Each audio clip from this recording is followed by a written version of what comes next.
Hey guys, welcome to another episode of Blockchain Banter Unfiltered. I have an amazing panel with me here today. I'm going to have them each introduce themselves and give a brief introduction of the projects and what they do in DeFi as well. Caezor, I see you next to me, so maybe I'll go ahead and start with you if you don't mind. Sure, I'm Caesar of Caesar Snack Sandwich. I do a whole bunch of stuff in DeFi. I started out with like a YouTube channel. I still run it. I consult with a whole bunch of projects and kind of help out and stuff like that. And of course, I use DeFi massively and quite extensively. So that's kind of basically what I am and what I do. Awesome. Thanks, Caezor. Josh, maybe you wouldn't mind? Yeah, CEO of Aori. I guess we're at off-chain order book, intent layer, whatever you want to call it, with an on-chain settlement for transactions. Coming out soon. Yeah. Awesome. Thank you. Mark, if you would. Sure. I'm the project lead at Bancor. Bancor was the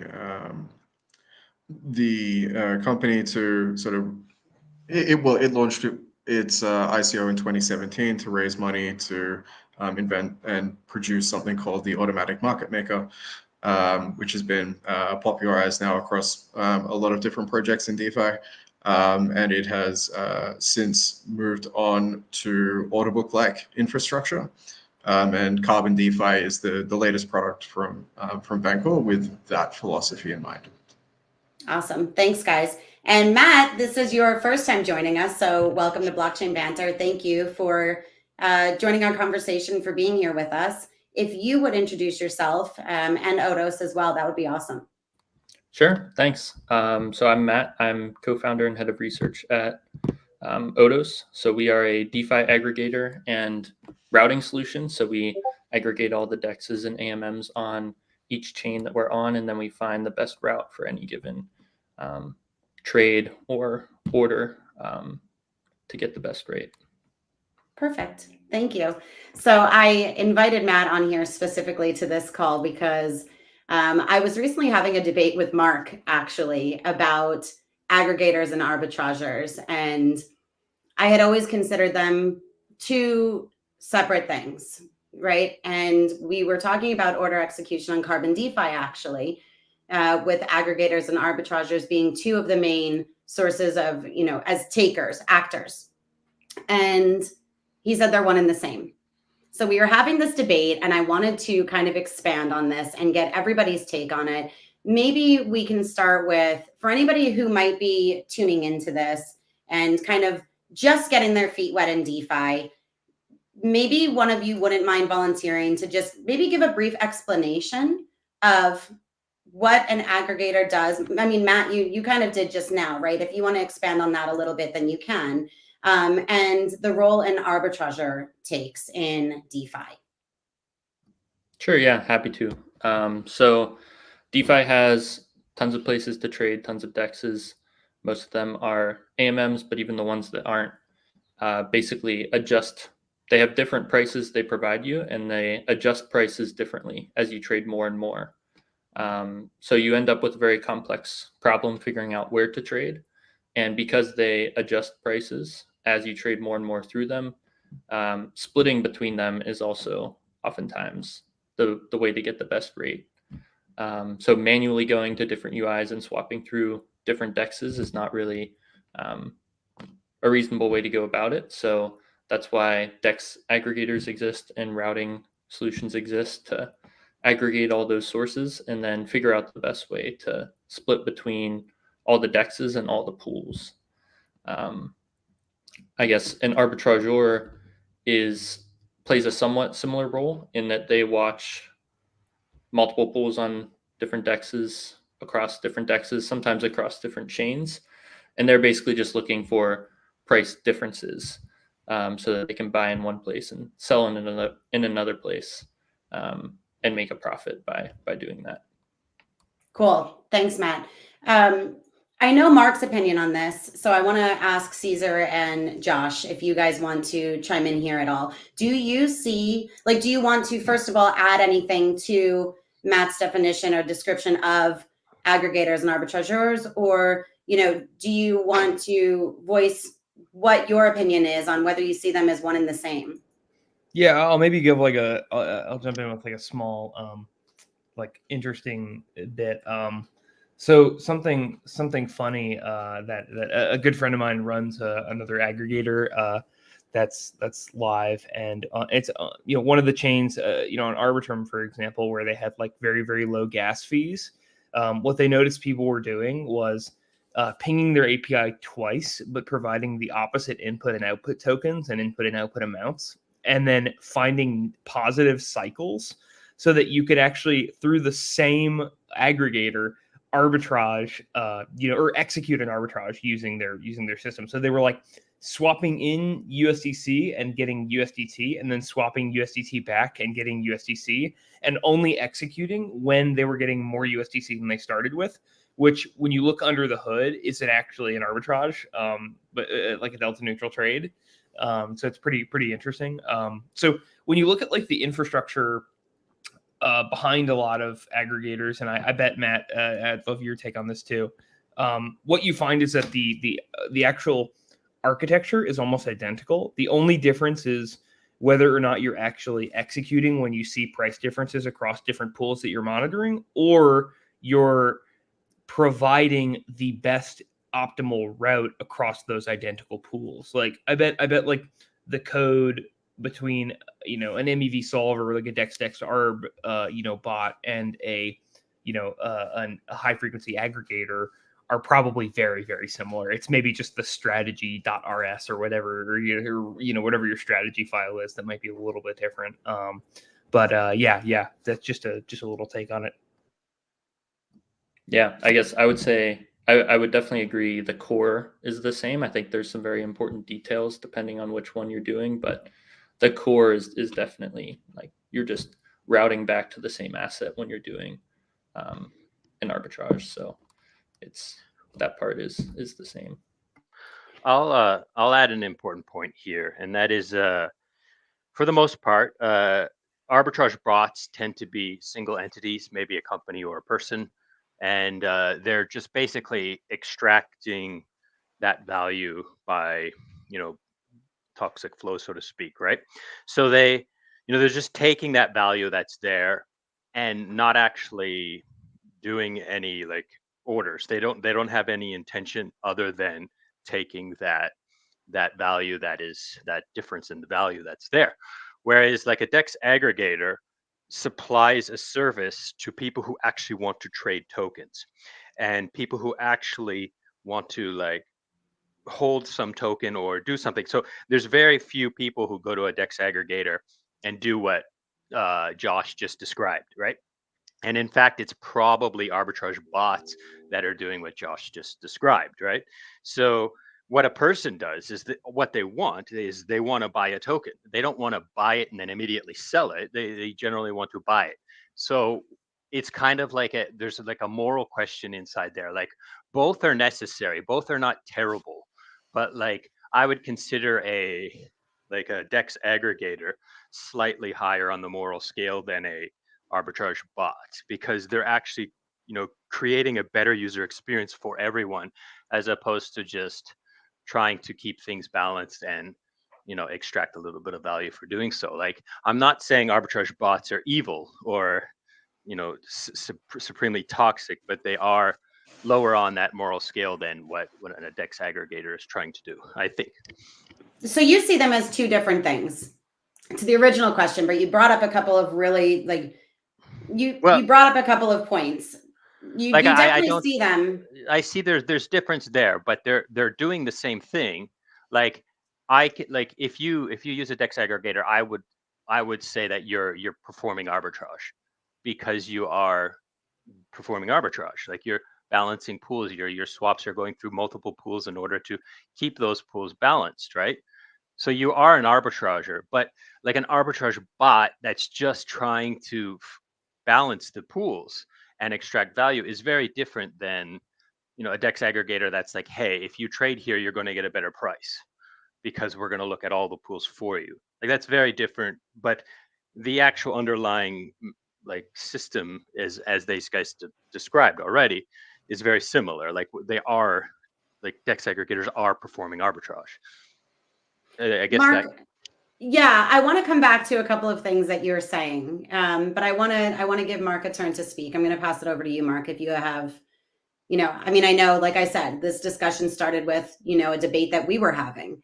So maybe you can go into why you see them as one and the same. And then if you want to add to anything that Ceazor, Josh, or Matt said, please do. Yeah, so I think it's important that I sort of crystallize, even make make it obvious how extreme my view is on this. They are indistinguishable. There is no difference between aggregation and arbitrage. The thing that we do when we're having these discussions is to bring in this human element, which is irrelevant. The fact of the matter is, an arbitrage is a risk-free trade. If someone is offering price X and another person is offering a different price slightly less than X, you are performing an arbitrage by taking the lower price. It doesn't matter what you do with the thing after you buy it, right? It's like if I go to Bing right now, right, or whatever they call the thing that powers Microsoft Edge, and I look at, flights, it will present me with, flights from whatever destination I'm going to whatever, from whatever destination I want to depart from. And it will present a list of prices. And if I choose a lower price compared to the higher price, I'm arbitraging airline prices. It doesn't matter if I turn around and then sell that to someone else at a higher price. The fact is that I've compared two different prices and taken a risk-free trade, right? Because if I bought the higher ticket, the higher price ticket, I would be in loss compared to buying the cheaper ticket. Or from another perspective, I have gained a certain amount of value by choosing to purchase the lower price ticket. If I go and turn around and sell that to someone else is irrelevant. I consider, and this is what Josh has just pointed out, what most people think of arbitrage is really just doing that system twice, right? I'm looking first for the lowest price and then for the highest price, but I'm looking for the lowest. I'm looking for the highest bidding price and the lowest asking price. And if those two things happen to pass each other, then I can, perform two arbitrage trades, one buying the thing and then one selling it. But you don't require the second leg in order to qualify as an arbitrage. This is the same is true of cell phone carriers, right? If you're with a current cell phone carrier and someone says, I can offer you a better deal, and they say, look, you're getting all of this data or all of these minutes or whatever your deal is, and you say, yes, I'll take the cheaper contract, you've just arbitraged, the cell phone providers. And same is true of insurance, right? There are insurance aggregators that will sort of let you know when you're paying too much on your insurance, or even for things like your electricity and other amenities. And these are actually powered by, they call themselves aggregators, but there's actually an arbitrage trade in the background where, and this is true of airline prices as well. Often the price that's quoted to you, the person who is offering it to you doesn't yet have the ticket, and they'll wait for you to buy it, and then they'll send you a confirmation later, right? And sometimes you get rejected. And this is because the person that's offering it to you is just quoting that price, expecting to be able to buy it somewhere else and then sell it to you after the fact. So these are all just components of exactly the same system, where people are always trying to get the best price, right? They're either trying to get the highest price they can for the thing that they're selling, or the lowest price for the thing that they're trying to buy. And as long as there is disagreement in the market, whenever you choose a price that is different from someone else's price and it benefits you, you have closed an arbitrage, even if you don't, reverse that trade in the second leg. But this is the definition of an arbitrage. It's a risk-free trade. Matt, do you see yourselves as an arbitrageur? And like Mark, I have the same question for you too, because Bancor developed the Arb fast lane. I mean, it is what you consider, Mark, and what Bancor considers to be an arbitrage framework, right? Yeah, or an arbitrage bot. And Matt, I mean, you guys consider yourselves to be an aggregator. Do you ever consider yourself to be an arbitrageur? And if not, like, going back to what Mark was just saying, why don't you? Well, you guys kind of are on cow swap, right? Like isn't a cow swap, Phil, like kind of a delta neutral trade, right? Between the end user and the pools. Yeah, I think if you're filling like a cow swap order or cow swap order is a limit order. It kind of like filling an order is arbitraging that order also. So I think that's another interesting angle. As far as our service in general, I would say we are an arbitrageur when we aggregate and route, but I do think it's worth making a distinction on the type of arbitrage we capture versus like a dedicated arbitrage operation might capture. I think we're sort of, as an aggregator, we're uniquely positioned to capture arbitrage that's not worth capturing on its own. Does that make sense? Because there's sort of a gas overhead when you capture an arbitrage opportunity. So the fact that we're already trying to go between two assets means like we can include arbitrage opportunities in that route that otherwise would not be closed. Whereas a dedicated arbitrage operation is going after the ones that like you pay gas and then there's like a profit margin after you pay gas.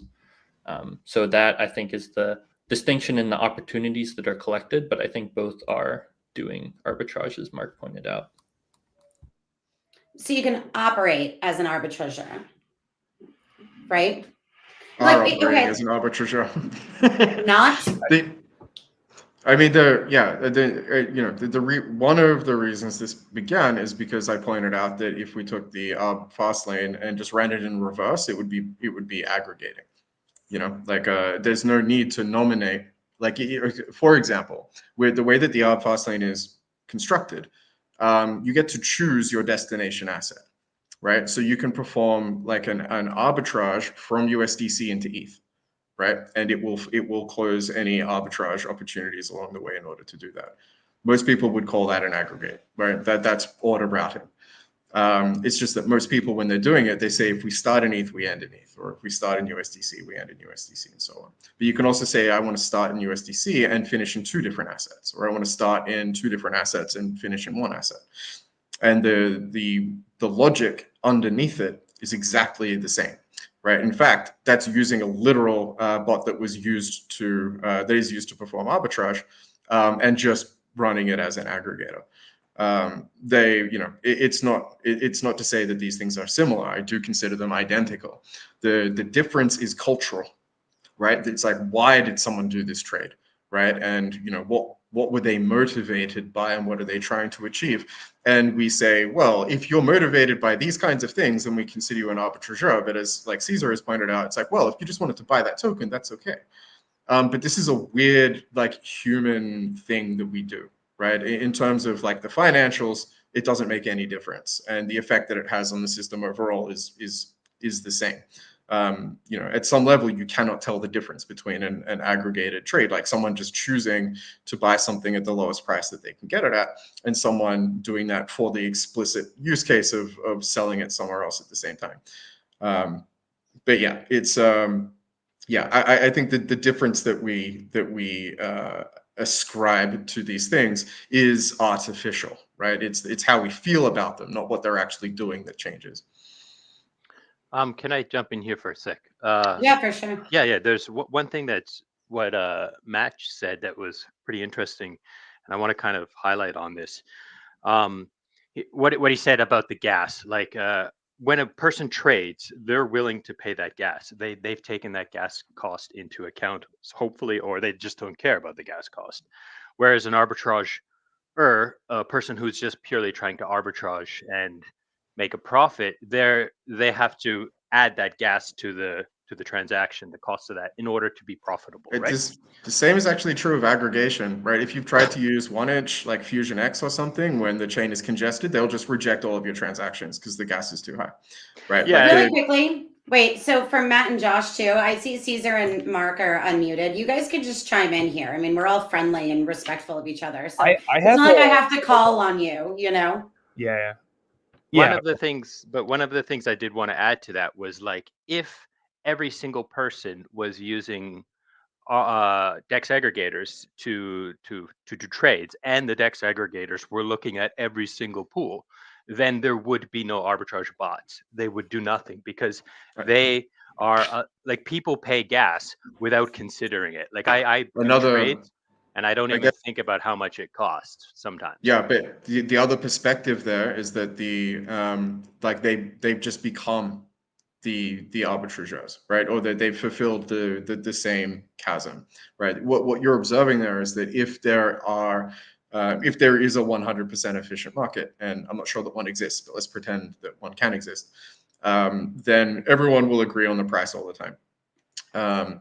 And sure, like that might lead to market stagnation or whatever, but let's just say that things, continue as normal. In those circumstances, it's interesting to see how some of like the hubris in DeFi starts to fall apart, because even if there is never an arbitrage trade possible, people will still complain that they've, their portfolio rebalancing has bled a huge amount of value to arbitrageurs, right?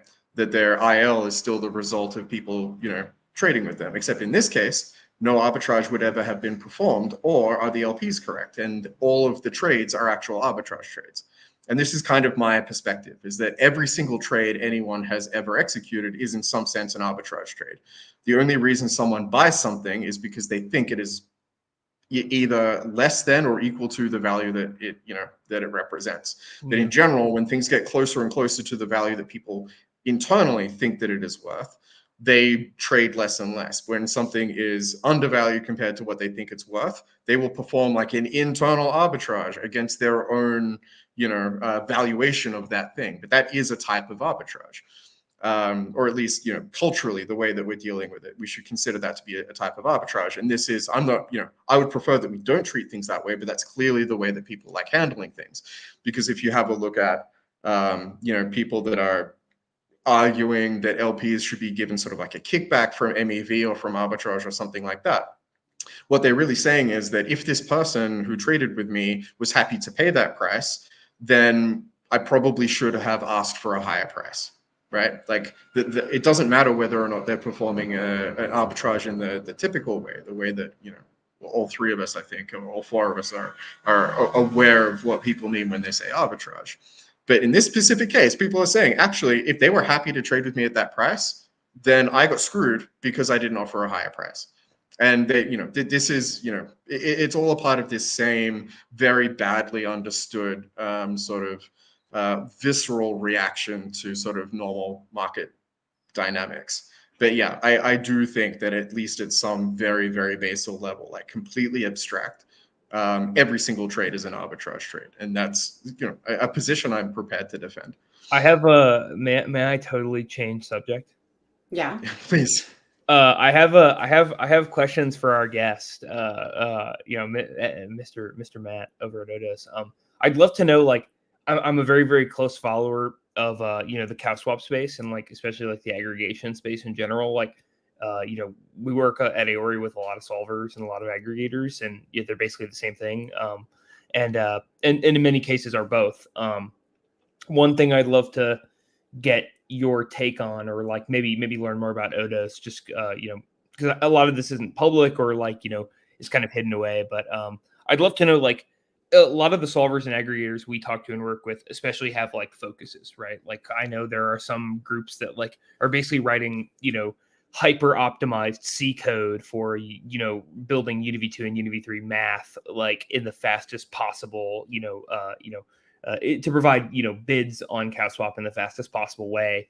And other solvers are like, we're going to go as long tail as possible and try to get as many new liquidity sources so that we can have an edge on like those kind of trades. Where do you see like Odos in the solver world? And I guess I'd love to know more about like what you guys see your like edge as solvers. Yeah, definitely. So we started Odos because of the routing algorithm itself, or at least the beginnings of it, and the way that we sort of could route seemed different than how other people were doing it. So that was sort of the start of the company. I would say at this point we do have both of the things you just mentioned, the hyper optimized math for the routing, as well as trying to track as many pools as possible to also cater to the long tails. I think with CowSwap in particular, something I'd highlight for us is our multi-input and multi-output routing. which is very useful for batch auctions. As far as I know, there aren't any solvers that like actually do that routing. Well, maybe I shouldn't say that because I don't know much about a lot of their internal operations, but a lot of times what you'll see is just routing single input, single output multiple times, and then just executing them one after the other as multi-input, multi-output. And that doesn't use gas very effectively. And if you happen to use the same pool twice, then you're causing yourself slippage. You're front running yourself. So that's not a very effective solution. So the fact that we've already worked into our routing multiple inputs and multiple outputs, and like considering how do we actually route those all together, that's something I think brings a lot of value to solving the batch auctions. And that's something we still have to realize at a higher level, I'd say. We just started the CalSwap solver, and I'd say there's still a lot to be done there. There's a lot of CalSwap specific things to consider beyond like our core routing. But I guess like how do you see like existing? This is like a question I get. Sorry, if anybody else wants to ask questions or do anything, please jump in. But well, and they could chime in too. Yeah, I'm very curious. Like, it seems like from all the existing new solver networks and like the things like Astaria, for example, like with lending, the word solver is going to look a lot different in like 6 months or a year than it does today. Like, I guess, do you think that a lot of solvers similar to now are going to spec into like individual niches or try to be as general as possible and like use existing routing algorithms for like even things like lending, for example? Yeah, it's a good question. I think there'll be both. I think our perspective is we want to continue being as general as possible. So integrating lending protocols, liquid staking, like the actual liquid staking, yield optimizers when those positions are tokenized, all these things where you're doing some other DeFi action, but the end result is still tokenized, and then it can be integrated into routing directly. That's something we've started to do a bit. I think in the future we'll continue to expand. And so being able to essentially do these more complex DeFi actions in addition to routing. Yeah.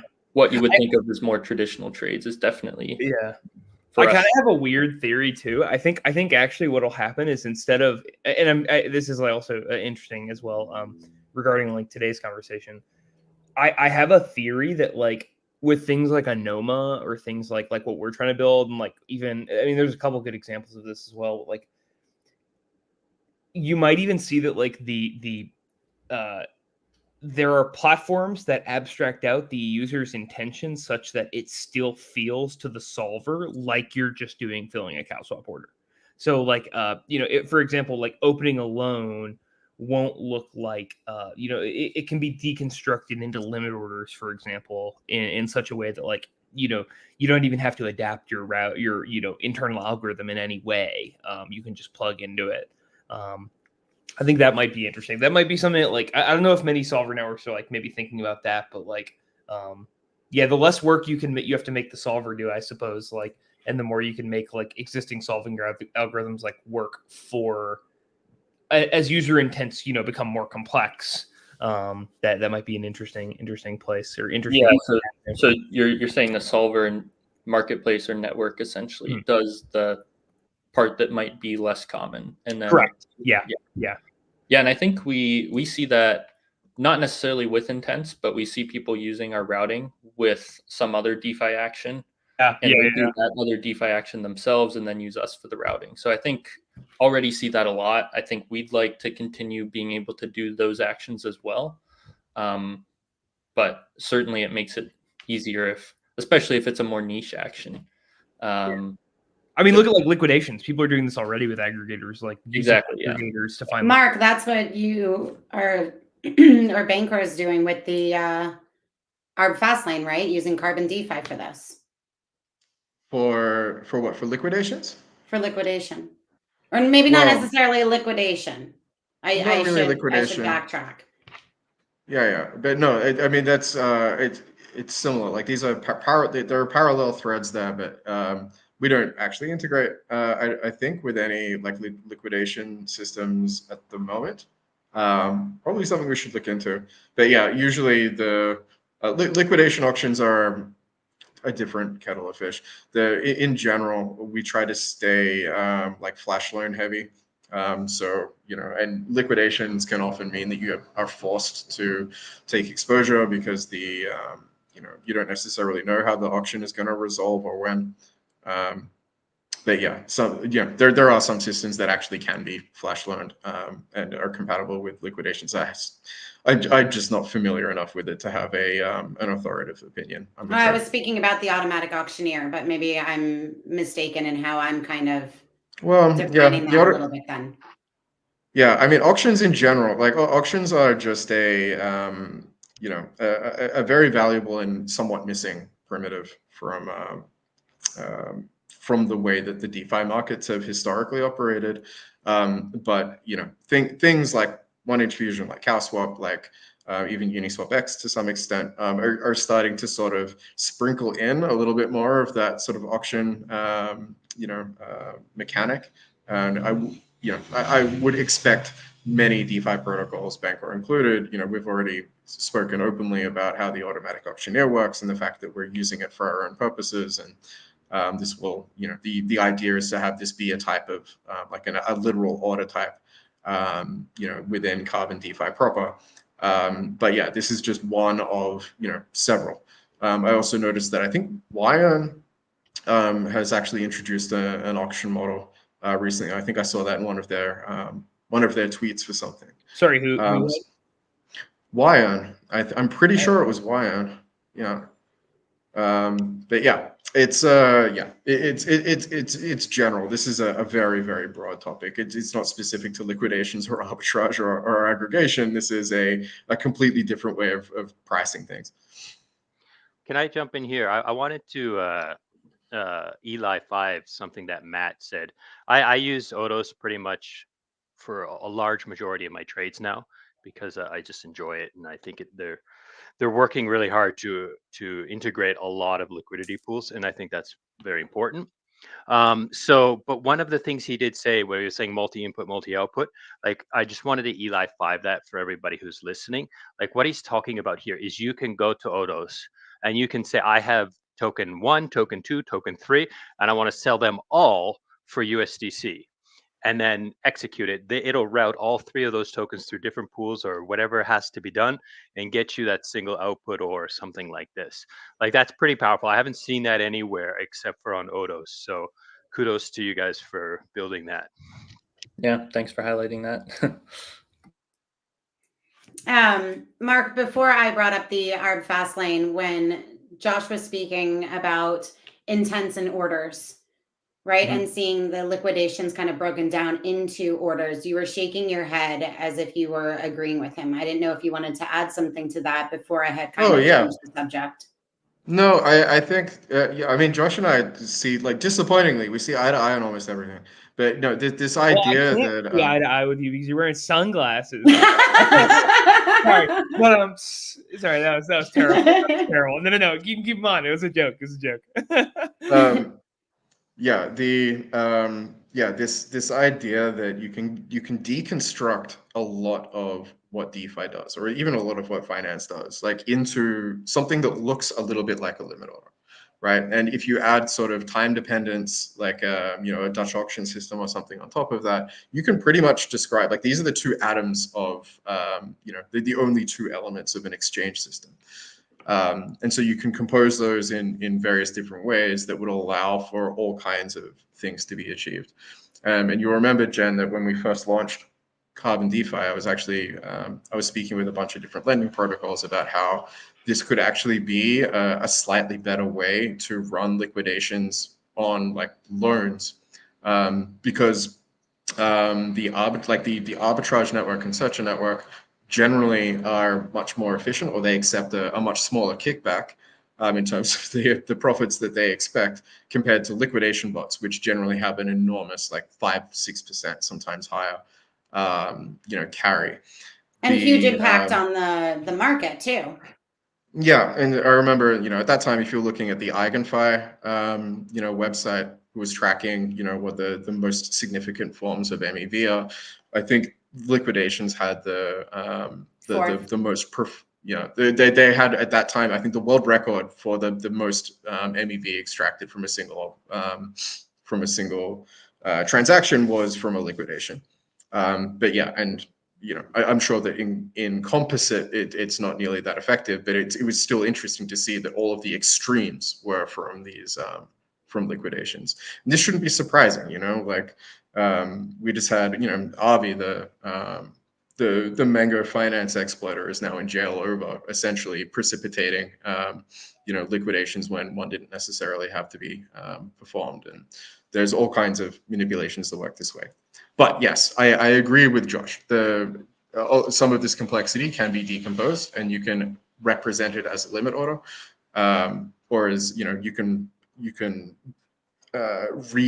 reorganize a lot of this information to make it look like an order book. I think is probably the better way to articulate it.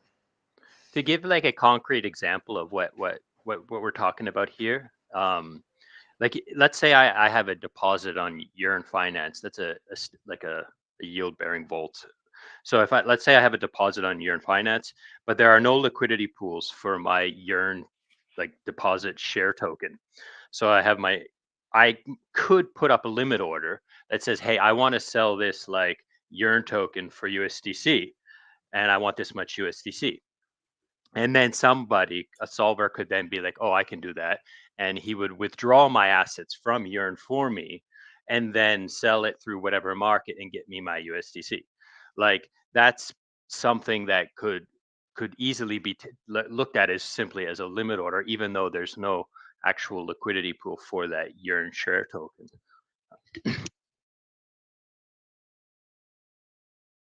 I have a question for Matt about Odos. When you guys decided to become a DEX aggregator, right? Obviously, you have experience with arbitrage. So why did you guys build a DEX aggregator instead of just arbing liquidity pools and extracting that value directly to you guys and competing in the arbitrage? What made you decide to be a DEX aggregator instead of just a hidden arbitrage bot? Yeah, it's a good question. And I think it goes back to, well, at least part of it goes back to what we were discussing earlier, where being a DEX aggregator and actually solving orders is a service. And I think providing a service, especially as crypto grows, there's more people using it. Routing is sort of the core of everything when everything's tokenized, right?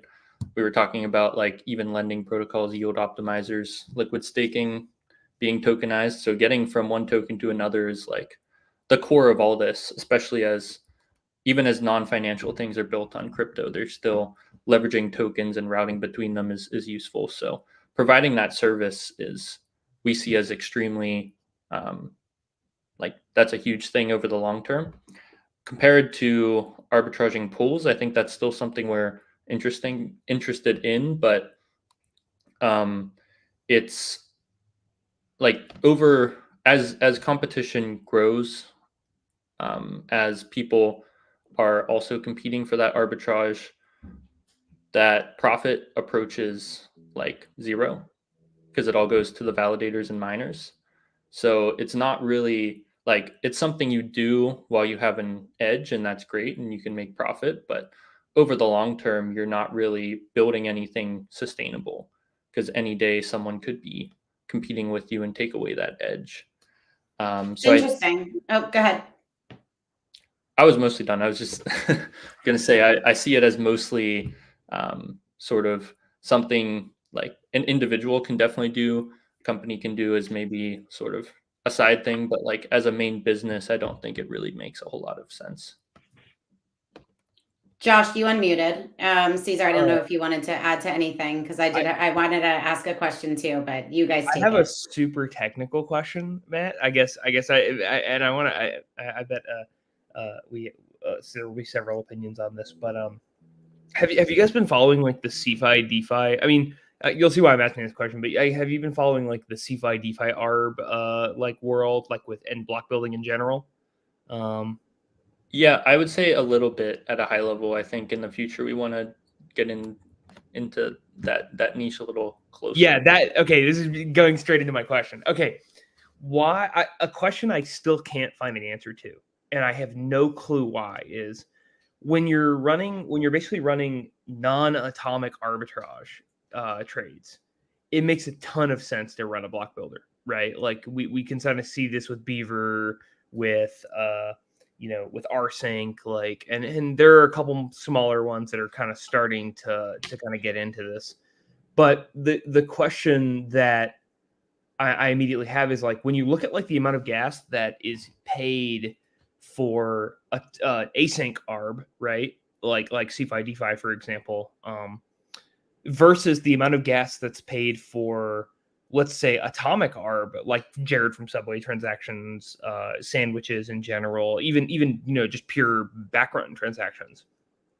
You think it would make way more sense for, I guess these atomic arbors to run their own block builders as well, or at least create maybe some like dex arb, like union, I suppose, block builder, like a neutral searcher builder, I suppose. Like, but this is something I'm super curious about, is like why do you think it's only penetrated in like the trading firm space, like for CFI arb? Like, wouldn't it make sense, I suppose, like to be able to like take back some of the P&L from the validators, especially for like solving and dex arb and aggregation in general? I'm kind of curious about that. Yeah, so I think with non-atomic arb, you gain something by having control over inclusion, additional than just the profit. Whereas with atomic arb, like, yes, you can take the whole profit if you're building the block and you're the validator. And you can censor your competitors.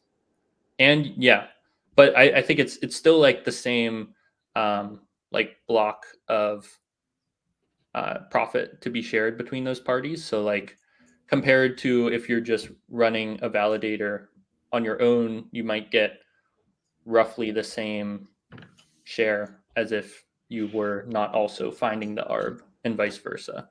So yeah, sorry. I was just gonna say, I think you get something extra when it's non-atomic by joining. Yeah, definitely. I'm just thinking about like there has to be like something that might be really interesting to follow too, is like as kind of for the vertically integrated builder searchers. Like I bet at some point they're going to start doing, if they're not already doing, basically censoring other searchers, like not just censoring like other CFI DeFi arbors, but also censoring like Jared. Like, if they could steal his transactions, why not? Like, if they can basically just monitor his transactions or monitor another searcher's transactions and just basically steal these arbs, like why not? And they, if they own the block and they own the inclusion, like, they don't even have to bribe extra gas to execute that trade. I think for block builders, there's the question of like actually getting that order flow, like or transaction flow, I guess. So to the extent that you're censoring and stealing like opportunities, will also be sort of a detriment to receiving those transactions and probably compromise your profit overall, I would say. So I do think that's a factor there, but it does probably still make sense in some cases that you would just like say, I have my way of capturing this opportunity and I'm just going to do that regardless of fees paid or whatever. I would speculate. Sorry, I would also, I got a fast one. I would also speculate that there might be an aspect of KYC here, like whenever you do want to do massive trades on a centralized exchange, you got a KYC in order to get like withdrawal and deposit and perform those actions. So there might be that aspect as well. Like, I'm not sure, like, if Jared would like to KYC himself to Binance in order to do those trades. That you don't need to if you're doing just dex like they are right now. Like, the builder, I suppose, would just be a way for them to, whenever they do win, if they do win, they could basically block. Jared could die. I would be shocked if Jared from Subway, if he didn't start running a block builder, didn't actually become a top 3 builder within like a month, just from only building, not sending their transactions to any other builders except for theirs, and trying to compete to win each block. No, I think you misunderstood me. Like I was saying, why your original question was why is Dex to Dex so much more powerful than, or so much more prominent than Dex to Sex, right? Outside the firms. And I think it's because of KYC. Like again, it's a speculation, but like, why doesn't Jared use Binance to do any ARBs? Because he doesn't want to perform I think, KYC. yeah, I get what you mean. Maybe I think it's that's kind of flipped. what I'm saying. I think it's flipped. I think everybody knows who's behind Beaver Build and Wintermute, or Beaver Build and Rsync. I mean, I kind of answered my own thing there, but everybody knows who's behind these two firms. I think they would absolutely get roasted over the coals if they got caught sandwich attacking people. That's the real risk, because that's gray legal area right there is sandwich attacking. Yeah. Yeah, but they're just back running right now, so like that's all kosher, like that's all fine. But if they started doing what Jared's doing, then like maybe the centralized exchange accounts might not work anymore next week. Yeah, it's interesting. I had this conversation with Matt when I was in Dubai. Not about the sandwich attacking, but about I think I just asked like, are you guys block building as well? Because I see like one of the things that Matt just alluded to there was that in order to be a really successful block builder, I think you do need the order flow, but you're in a really interesting point of strength as an aggregator to direct, like to have control over that sort of thing, and especially the one-inch fusions of the world, which have a very strong sort of off-chain architecture, or this gasless trading sort of thing, where you can now elect which transactions are actually even submitted to the mempool, not even just included in the block, but which ones come through at all. Like you can actually keep this is an auction system, so it has I think they run for like 6 minutes or something on 1inch, which is a lot of blocks. Like you can wait and see if would this transaction ever have been important to me, and you can hold that over many blocks. So you're not even getting the order flow from the mempool. You're getting it even before that, which is a very advantageous way to be. I have long suspected that a lot of these like older aggregators were miners anyway, right before the merge, and I suspect that they're block builders and validators today. But yeah, I'm not sure how much of that informs their product development, but it would not surprise me if being able to annex that kind of order flow privately and then use that for your own purposes is it wouldn't be surprising at all to me if that's a major influence for how some of these things are developing. Yeah. You guys have any? Go ahead, Caezor. Do you want to add something? No. I'm done. Okay. Well, if anybody does, go ahead and add your final thoughts. I want to ask maybe a quick spur of the moment favor. It was such a great conversation. I think that there are a few things that we can expand on a little bit, but I want to give our listeners, our audience, our viewers, anybody that's not on Twitter or X, right? We've got this going everywhere. What is the best way if somebody wants to follow up with you guys, have the conversation, look more into your individual projects? Where do you want to direct them to? Well, I'll just jump in just to wrap it up. But yeah, just check out aori.io. Follow us on Twitter. But one thing I will point out is like this is definitely like I think the most cutting edge, like interesting part of DeFi right now. So yeah, this is the kind of stuff we should definitely continue talking about. I think it's going to be like, I think especially with like EPBS and like a lot of these new proposals that are coming out, like pre-confs and, where Ethereum's going over the next year or two, like this is kind of definitely the stuff to be talking about. Yeah. Well, let's do it then. Next week we actually have Alex from CowSwap. Funny that we were talking about CowSwap so much. He's going to be joining us next week. But Matt, would love to have you back on with us and we can kind of pick up the conversation, see what has changed from then until now. And like Josh said, where do we see Ethereum in the next year? Cool. Yeah. Sounds good. Thanks. And then for Odos, tell me what is the best way for somebody to follow, to find out What do you give us? Give me your little plug here. Sure. Yeah. So Odos.xyz is the site, app.odos.xyz for swapping, and then Twitter is probably the best place for following the news and whatever else is happening. I have to say too, Ceazor said something earlier that like you're kind of his go-to right now. I have to give my compliments to you guys as well, because once you had integrated Carbon DeFi, I had seen, because there's this Bancor alerts channel of all of the alerts, all of the orders being filled. You know, it shows, you can look at the transaction hash and who had been doing that. And you guys were just all over it, like so quick, so efficient, not just with the integration, right? But just like performance wise, you guys were just very impressive all around. So I want to give you that compliment also. Yeah, Awesome. I hope one day I get to see the secret sauce, Matt. Maybe you'll open source it in 20 years or something, and give it a look. Mark, you're Pretty much. unmuted. Why don't you give us your plug? Oh, sure. Be Yeah. shameless, So be shameless for a minute. okay. I think we're the best. I think that in terms of what we offer, right? In terms of having in terms of on-chain, trading infrastructure, I really do think that it's not even close. And I want to delineate this, because Josh and I aren't even necessarily competitors at a product level, because we both have extremely different protocols and approaches and so on and so forth.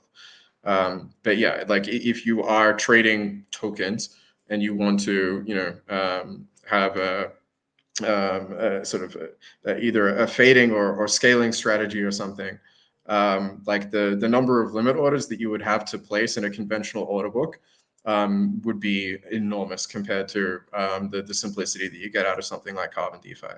And it's just been interesting to see, like even just over the last couple of weeks, people are like calling for the end of AMMs and liquidity pools and this sort of thing. And someone even posted on Twitter, it's like, oh, Uniswap V5 is going to be an order book. I'm like, what? Like, why you don't have to wait. It already is. It's Uniswap X. I see these things and I think of Josh and our conversations now. Matt, I don't know if you listened to any of our previous conversations, but I think it's like maybe every third conversation, I'm like, you guys, I'm sorry. But now that our audience is growing, we're going to have to revisit this conversation, because apparently this is the conversation that's happening right now again. And we were the first haters of AMMs. We hated them before they was cool. Yeah. This has been like an ongoing thing, the AMMs and the order books. I'm sorry, Mark. I didn't mean to cut you off, but no, but it's interesting because Josh and I like met each other and I think like right at the beginning of both of our projects, right? We both had exactly the same idea, which was the AMM stuff doesn't really make sense, and it's not that difficult to create a better alternative. And yeah, it's frustrating, but also very very gratifying to see now people sort of catching up to where like my criticism was a year and a half ago. It feels good to be right. It feels good to be right, exactly. And so yeah, for anyone who has done the AMM thing and is a little underwhelmed with the options that you have available, just know that I have created exactly a product for you if you are feeling sort of disgruntled with the DeFi architecture. And I think that's a good segue over into Josh as well, because he and I have very similar reviews and our products are pretty similar. We aggregate Bancor, so I'm not too worried about that, and Carbon. So yeah, definitely more synergistic than in any way competitive. Yeah. Do you want to plug Aori for a second? Oh yeah, sure. We're coming out live soon. Yeah, we the best way to think about us is in kind of a sense is like a meta DEX aggregator. So we have like Odos already integrated, a lot of solvers all plugged in. And yeah, I think like we're a good rule of thumb to think about us is kind of like we're like CowSwap, except like instead of auctions, we're really high frequency trading focused, more so than just like just pure retail order flow or auction based order flow. So I think that's probably a good way to describe us.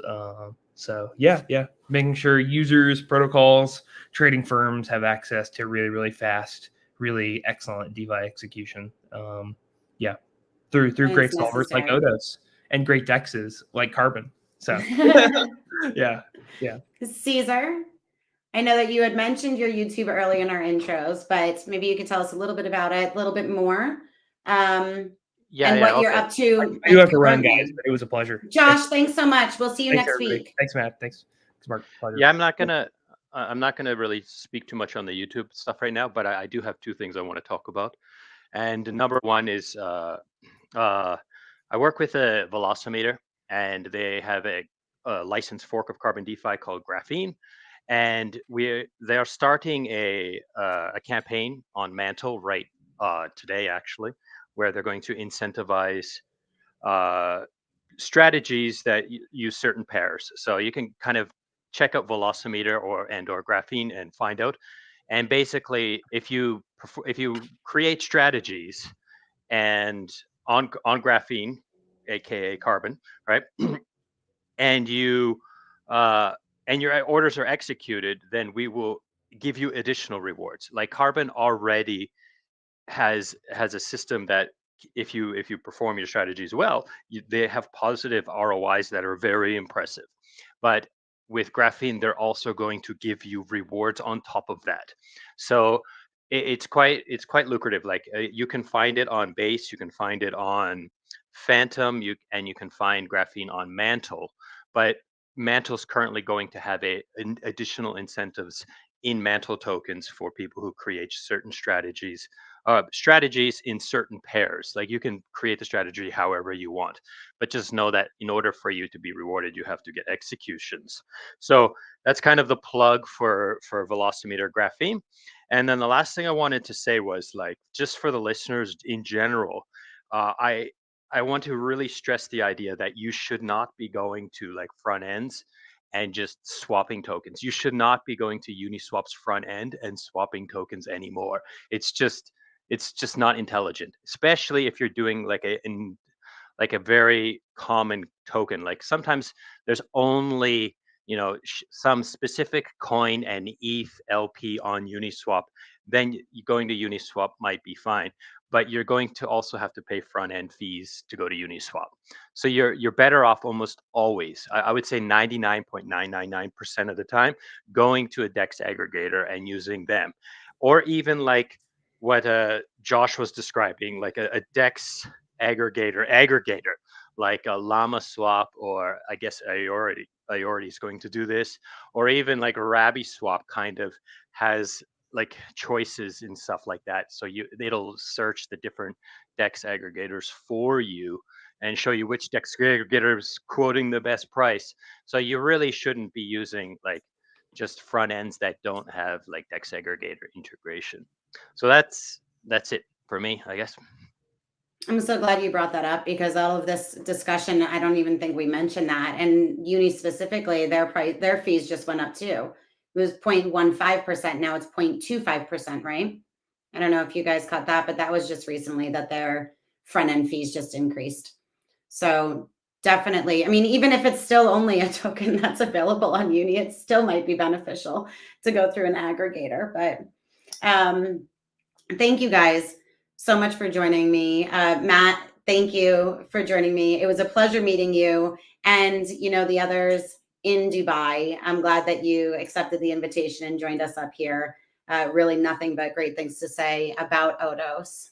And definitely would like to have you back and kind of continue the conversation. It turned into much more than what we had anticipated. So it would be nice to kind of pick up where we leave off today. Yeah, sounds great. Awesome. And Mark and Caesar, I will see you guys next week. We're going to be back with Josh. And like I said, Alex from CowSwap is going to be joining us.